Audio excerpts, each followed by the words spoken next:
Charlotte goes to work with her husband. He's an architect for a construction company building a women's apartment complex. Inspects the construction site and stumbles upon her lover, who works as a construction worker. When Charlotte approaches her, she has a tantrum. Hysterics, she beats him, then falls into the woman wakes up in a hospital bed. In a hospital bed with her husband sitting next to her with her seizures, Charlotte visits a psychologist and has a hard time admitting her hobbies. We find out her husband has lost trust in her. The next session, she comes in with Charlotte's husband, telling her that their sex life has become monotonous and doesn't make her feel as passionate as it used to.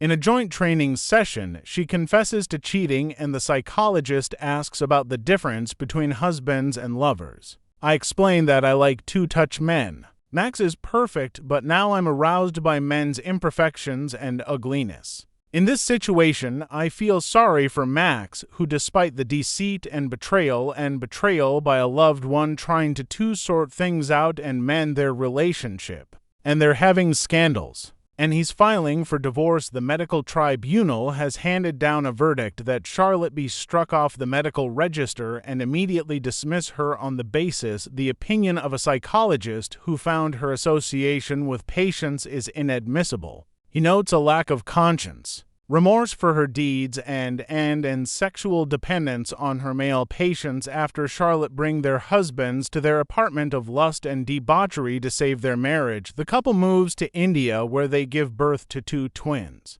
They live in a nice cottage. They even have a maid Charu that Caro Dessa Hey Max has set up with an architect with a construction company. At first glance they seem to have a well and the woman's vicious life is behind her. But when she touches her husband, she remembers her past life. The next morning, she goes to the site to see her husband, who has already left for the next site, and Charlotte decides to take a walk around the empty construction site. The husband learns from the maid that his wife goes into town every morning.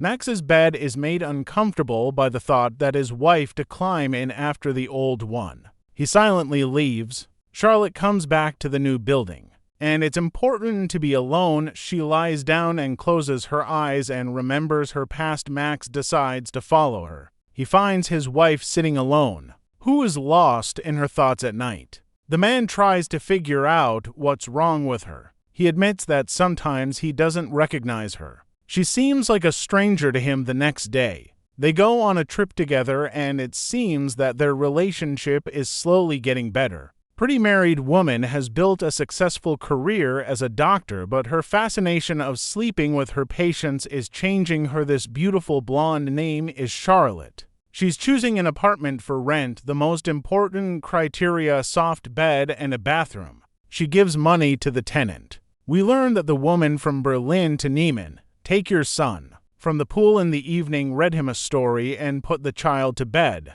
We see her husband, Max, who has an appointment on the 23rd for his business. Then they make their marital commitment the next day. Charlotte, and for a job she works as a doctor in a Brussels hospital and call in a patient to a curtain call. We are transported to a rented apartment where Charlotte slept with her patient.